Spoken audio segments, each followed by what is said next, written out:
the question is analyze the challenges surrounding the fair and remunerative price FRP of sugarcane, focusing specifically on the profitability concerns of sugar mills. Introducing Educami's GS Main Support Program and Test Series with structured mentorship for 2023. This program is a valuable resource for students preparing for the mains examination this year and those planning to appear the next year. Here's what you can expect: 7 subject-wise PYQ sessions, 18 full-length tests including 2 essay tests, model answers for all test papers, post-test discussions, 8 practice tests with model answers and mentor evaluation, and structured mentorship. Get ready to excel in your mains. With this support program and test series, you can enhance your knowledge and pave the way towards fulfilling your dreams. Don't miss out on this opportunity. Register now and seize the chance to become an expert in your mains preparation. Take charge of your aspirations and make them a reality.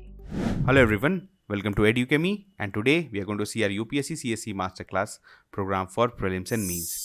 Now today we are going to answer a mains related question that is basically based on GS3. So first we will read out the question for you. What you need to do is to answer that question on your own, frame a very good answer. Then whatever the answer you have written, you can submit that in our portal educami.com and it will be evaluated by our dedicated mentors. Now this initiative is for you to track your UPSC preparation on a daily basis. That's why we are giving a question daily so that you can develop a habit of answer writing. Okay, moving on to the question. The question is analyze the challenges surrounding the fair and remunerative price FRP of sugarcane, focusing specifically on the profitability concerns of sugar mills.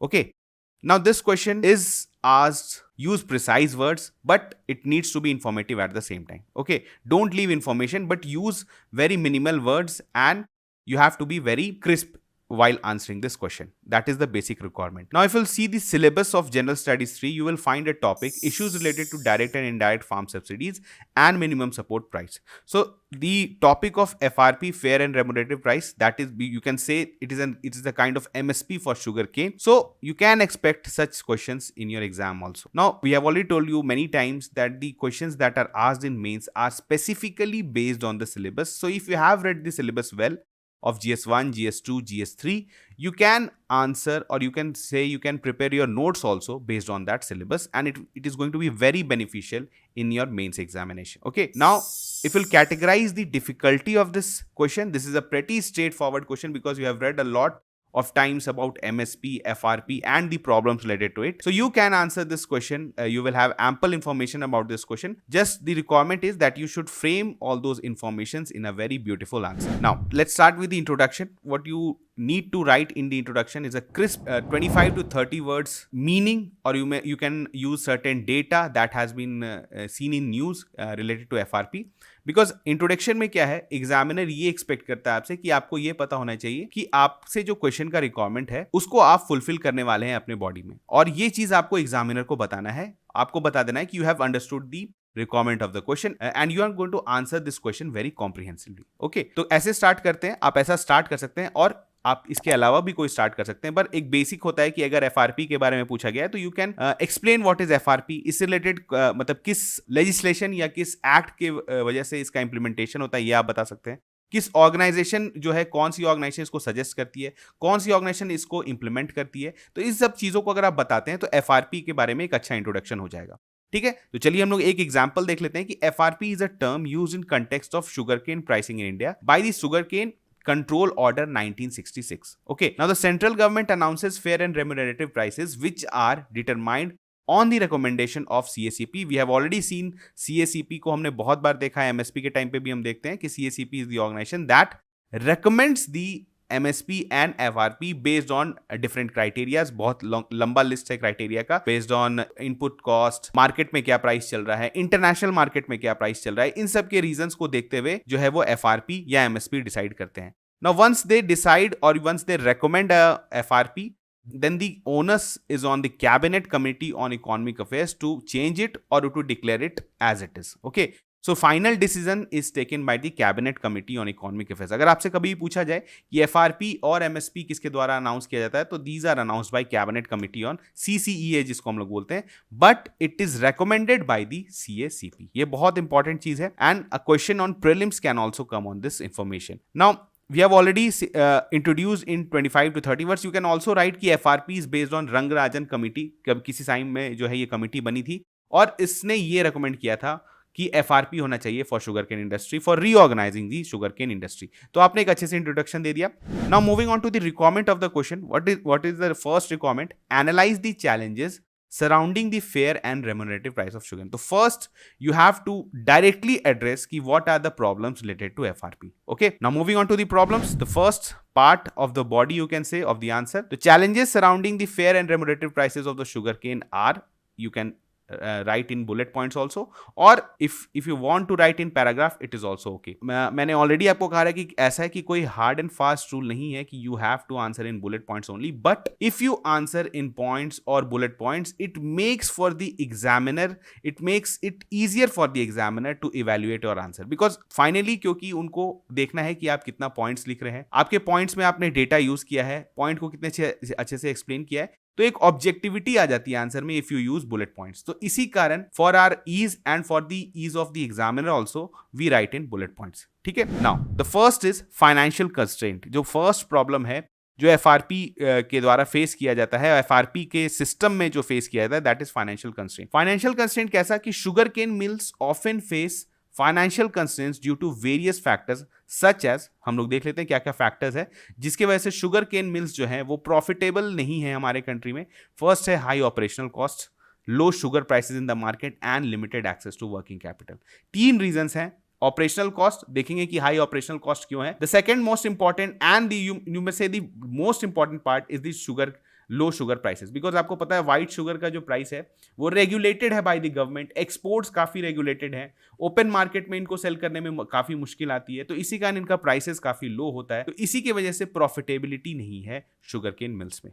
ठीक है, अब अगर बोलते हैं कि अगर if sugar cane mills are not profitable, तो उस केस में क्या होता है, आपको FRP जो है that is paid by the sugar cane mills. तो अगर वो प्रॉफिट नहीं कमाते हैं तो वो क्या करते हैं, वो टाइमली, वो अब होता है ना कि वो बहुत टाइम FRP पे ही नहीं कर पाते। आपने रिसेंट में देखा होगा कि उत्तर प्रदेश गवर्नमेंट ने बेल आउट किया था बहुत सारे शुगर केन मिल्स को by paying the you may say the due FRP to the farmers. ठीक है, तो इस तरह का चीज हमेशा चलते रहता है और इसके पीछे का रीजन है high operational cost, low sugar prices in the market and limited access to working capital. ठीक है, इसके बाद क्या है, मोस्ट ऑफ द टाइम ऐसा होता है कि बहुत टाइम वो पे नहीं कर पाते हैं FRP, और मैक्सिमम टाइम ये होता है कि दे पे FRP on a delayed manner. ठीक है, बहुत, क्योंकि जो गवर्नमेंट के द्वारा मैंडेट किया गया है डिस्पाइट द लीगल रिक्वायरमेंट क्या है कि FRP आपको within 14 days after taking the sugar cane you have to pay the farmers. ठीक है, तो इसमें क्योंकि ये साइकिल काफी स्लो है, शुगर केन से शुगर बनना, प्रोसेसिंग होना, उसके बाद मार्केट में सेल होना, तो मैक्सिमम जो होता है, और इवन प्राइसेस भी क्योंकि मार्केट में काफी कम है, तो इसमें जो है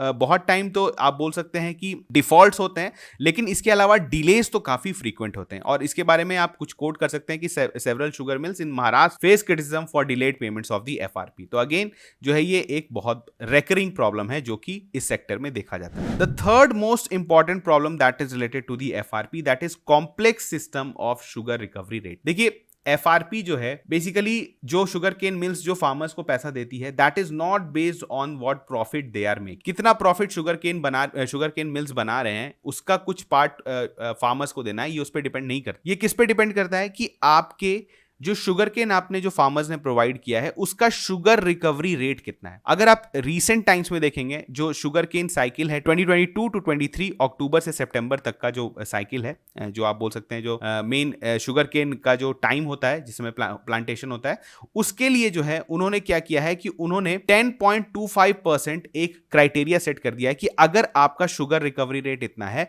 तो यू विल बी पेड ₹305 पर क्विंटल। यहां से फिर से मैं समझाने की कोशिश करता हूं कि यहां पर क्या है कि FRP जो है वो किस पे डिपेंड करता है, मतलब इतना प्राइस आपको इतने क्विंटल शुगर केन का मिलेगा अगर उस शुगर केन का शुगर रिकवरी रेट जो है दैट इज 10.25। तो ये सिस्टम्स जो है और कॉम्प्लेक्स बना देता है, क्योंकि आपको पता है मैक्सिमम टाइम हो सकता है कि बहुत सारे शुगर केन में शुगर रिकवरी रेट इतना नहीं हो, 9 हो ना, समवेयर बिटवीन 9 से 10 हो, तो इसके वजह से क्या होता है फिर FRP में पेमेंट डिले हो जाता है। तो ये जो system of sugar recovery rate है ये भी बहुत कॉम्प्लेक्स सिस्टम है, इससे जो है फार्मर्स को काफी मुश्किलात आती है। ठीक है, नाउ आपने 3 पॉइंट्स बता दिया है, you have to enlist maximum 5 points और you may say the difficulties that the FRP system is facing, that will be more than enough, क्योंकि इससे ज्यादा आपके पास टाइम भी नहीं है और आपको ऑब्वियसली नेक्स्ट क्वेश्चन में भी दिमाग लगाना है। नाउ द फोर्थ पॉइंट है ऑपरेशनल इनएफिशिएंसीज। ये तो हमने देख लिया डिले और यू में से डिफॉल्ट इन एफआरपीज और सिस्टम कॉम्प्लेक्स सिस्टम है। इसके अलावा ये भी कर सकते हैं कि जो हमारे करंट शुगर मिल्स हैं उनके पास काफी इनएफिशिएंट मैनेजमेंट प्रैक्टिसेस है मैक्सिमम केसेस में। हालांकि बहुत जगह जो है नए शुगर केन मिल्स भी आए हैं खास करके साउथ इंडिया में, लेकिन जो मैक्सिमम शुगर केन मिल्स हैं वहां पे क्या है, ओल्ड सिस्टम है, काफी पुराना है, वो आउटडेटेड मशीनरी है, जिसकी वजह से क्या होता है जो शुगर रिकवरी रेट होता है ये आउटडेटेड मशीनरी की वजह से भी जो है देखने को मिलता है, डिस्पाइट की शुगर केन का क्वालिटी कितना भी अच्छा हो, क्योंकि मशीनरी जो है वो इतना ईल्ड नहीं निकाल पाता है। तो इसके वजह से भी काफी टाइम जो है ये प्रॉब्लम हो जाता है। इसके बाद lack of investment in infrastructure हमने बोला ही है, क्योंकि ये इनका आप बोल सकते हैं कि इसमें रिफाइनमेंट नहीं हुआ है और जो न्यू टेक्नोलॉजी का जो इंप्रूवमेंट होना चाहिए शुगर केन मिल्स में वो देखने को नहीं मिला है। तो इसी कारण जो है शुगर रिकवरी रेट काफी कम रहता है, तो प्रॉफिटेबिलिटी भी कम रहता है। ठीक है, and the most important part जो कि रिसेंट टाइम्स में फार्मर्स बोलते आए हैं लगातार कि हाई इनपुट कॉस्ट, मतलब आप एफआरपी डिसाइड कर रहे हैं whatever you are deciding, लेकिन अभी जो करंटली है इनपुट कॉस्ट काफी बढ़ गए, क्योंकि आपको पता है फर्टिलाइजर्स का कॉस्ट बढ़ा हुआ है। फर्टिलाइजर्स का कॉस्ट क्यों बढ़ा हुआ है? क्योंकि फ्यूल और गैस काफी महंगा है अभी, तो इसके वजह से जो है इनपुट कॉस्ट फार्मर्स का इंक्रीज कर गया है, और इंक्रीज करने से वजह से एफआरपी को जो है बोला जा रहा है कि फर्दर रिवाइज किया जाए, लेकिन फर्दर रिवाइज नहीं किया सकता है क्योंकि शुगर केन मिल्स को भी प्रॉफिटेबल होना है। अगर वो एफआरपी ज्यादा करेंगे तो अगेन ये जो है मिल्स हो सकता है कि शट डाउन हो जाए। तो इसी कारण ये सारे प्रॉब्लम्स इंटर रिलेटेड है, तो ये हमने हाईलाइट कर दिया about the problem. Now moving on to the what you need to do and what the government need to do. यहां पर आपको कुछ वे फॉरवर्ड लिख देना है, because you have already addressed the major requirement, that is analyse the challenges surrounding the fair and remunerative prices of the sugar. Now हमने profitability को ध्यान में रखते हुए सारे पॉइंट्स को बताया।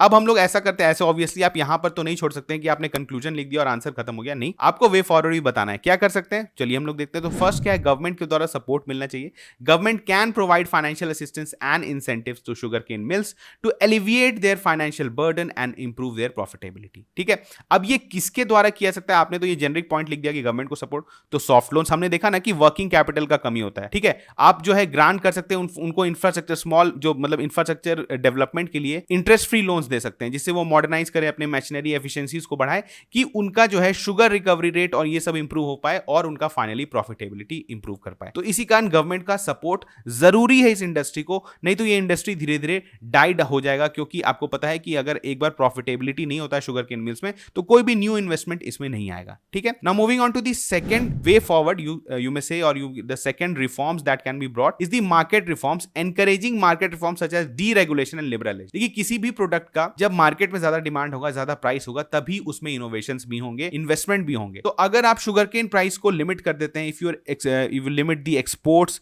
लिमिट द प्राइस और रेगुलेट करते हैं प्राइस को, तो कभी भी उसमें इनोवेशन नहीं आएगा अच्छे से, क्योंकि कोई इंसेंटिव ही नहीं है। बिकॉज अगर हाई प्राइस होते तभी आप इसमें जो है, क्योंकि कोई भी business is done for the profitability, और अगर प्रॉफिटेबिलिटी नहीं रहेगा तो ये बिजनेस आगे नहीं बढ़ेगा। इसी कारण डीरेगुलेशन एंड लिबरलाइजेशन इस पूरे सेक्टर का सबसे बड़ा रिक्वायरमेंट है।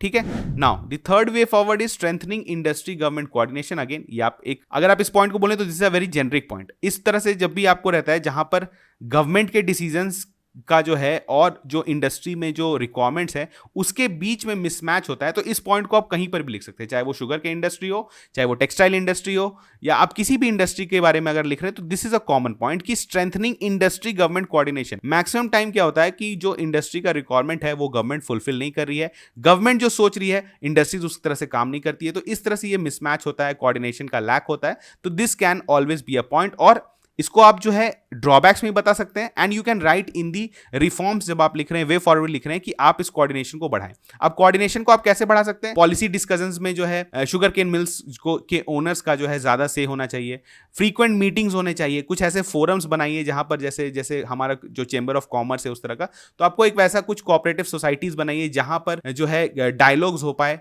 Between the government and the sugar cane mills, और इसको रियल टाइम बेसिस पे एड्रेस किया जाए। Now moving on to the point 4, that is transparent and timely payment mechanism. This is going to be the most important reforms that should be suggested for this sector, because we have already seen कि the maximum problem that the farmers face is due to the default of the payment of FRP और in the delay of the payment of FRP. तो अगर इसको improvement किया सकता है, अब ऐसा हो सकता है कि एफआरपी पेमेंट करने में इनिशियली गवर्नमेंट कुछ हेल्प कर दे, हो सकता है कि फर्स्ट एफआरपी पे करने में अगर गवर्नमेंट कुछ हेल्प कर दे, तो उस केस में क्या होता है, मतलब फार्मर्स को तुरंत पैसा भी मिल जाएगा, और लेटर ऑन फिर शुगर केन मिल्स जो है उसको उस पैसे पैसे को वापस भी कर सकते हैं एंड एडजस्ट भी कर सकते हैं। तो इस तरह का कुछ अगर हेल्प रहेगा तो यहाँ पर जो डिले होता है due to obviously the sugar cane cycle की, उसे शुगर केन निकलेगा, रिफाइनमेंट होगा, सेल होगा, तब जाके उनको पेमेंट होता है। तो इसको भी थोड़ा सा देखना चाहिए, ठीक है। अब देखिए ये सारे प्रॉब्लम्स रिलेटेड हैं to the profitability of the sugar cane mills. ऐसा हो सकता है कि आप alternative ways, we have already seen की जो बाई प्रोडक्ट्स होते हैं शुगर केन मिल्स के, बैगेसी एंड मोलासेस, इसका बहुत फ्रीक्वेंट यूजेस है। And the most important you may से कि जो डबलिंग दी फार्मर इनकम का जो यहाँ पे हमारा स्ट्रैटेजी लिया हुआ है हमारे गवर्नमेंट का, उसमें है कि ब्लेंडिंग। आपको पता है फर्स्ट जनरेशन एथेनॉल जो है, फर्स्ट जनरेशन एथेनॉल जो बनाया जाता है, that can be made from the sugar cane also, ठीक है। तो अगर हम लोग इथेनॉल, ऑब्वियसली बात हुई है कि इथेनॉल ब्लेंडिंग को कंपल्सरली हमारे यहाँ बढ़ाना है, तो क्या है इसमें से 10% है बाय 2022 एंड 20% ब्लेंडिंग बाय 2025। तो इस तरह के जब गवर्नमेंट्स ने लिया है डिसीजन की ब्लेंडिंग को कंपलसरी करना है, तो ये एक तरह से डाइवर्जन कर सकता है जो एफआरपी का जो डिमांड है वो फिल कर सकता है कि अगर आप डायरेक्टली जो है ऑयल कंपनीज को बेच दीजिए या एथेनॉल जो रिफाइनरीज हैं उनको आप बेच दीजिए, तो इसकी वजह से क्या होगा कि फार्मर्स जो हैं अपने इनकम को डाइवर्सिफाई कर देते हैं और सिर्फ मिल्स पर उनको डिपेंडेंट नहीं रहना होगा, ठीक है। इसके बाद है the last point, you can always write की research and development. Now this is also a very generic point. देखिए इस पॉइंट्स को, इस तरह के पॉइंट्स को मेरा बताने का मकसद ये है कि इफ अगर एग्जाम में आपको कोई भी पॉइंट समझ में नहीं आए तो आप रुकिए मत, आपको रुकना नहीं है किसी भी पॉइंट ऑफ टाइम पे कि आप सोचने लगे कि वंस अगर आपने 2 मिनट सोचने में लगा लिया तो आपने ऑलरेडी 2 मिनट आपका खत्म हो गया है। अगर आप उस 2 मिनट में वाइल राइटिंग अगर आप कुछ लिख रहे हैं, अगर आप उस समय जैसे फॉर एग्जांपल सोचिए आपको कोई भी पॉइंट समझ में नहीं आ रहा है, याद नहीं आ रहा है, तो आप ऐसे कुछ जेनरिक पॉइंट्स हमेशा रेडी रखिए। For example research and development, तो आपको पता है कि किसी भी सेक्टर में research and development is important, तो वे फॉरवर्ड आपका एक रिसर्च एंड डेवलपमेंट तो बन ही सकता है, एवरी क्वेश्चन में बन सकता है। तो while writing research and development you can think of the next point. तो इस तरह से आप टाइम को यूज करिए, ये बहुत क्रूशियल है और ये आपको वही बता पाएगा जो एग्जैक्टली इस एग्जाम को दिया है, क्योंकि ऐसे सिचुएशन में घर पे बैठ के कोई भी आंसर लिखना and writing answer in the examination is very different, बहुत डिफरेंट होता है सिचुएशन। 7 मिनट के अंदर एक अच्छा सा आंसर लिखना जो है एक बहुत ही क्रूशियल टास्क है जिसको आपको मास्टर करना होगा। और मास्टर कैसे करेंगे? ये टैक्टिक्स, जो स्मॉल टैक्टिक्स आप सीख रहे हैं, ठीक है। तो इस तरह के पॉइंट्स भी आप रेडी रखिए ताकि आप एग्जामिनेशन में लिख सकते। Now we have already addressed, because the word limit is 150 words, we have already written a lot of points। अगर आप इतना पॉइंट्स भी लिख सकते हैं और इवन अगर आप इसका 80 to 70% अगर आप प्रोड्यूस करते हैं एग्जामिनेशन में, you will get a very good marks, ठीक है। तो इसके बाद the final thing is conclusion. Answer को कंक्लूड करिए अच्छे से। कैसे करना है? Obviously now this problem is between multi stakeholders, you may say the government, the sugar cane mills and the farmers.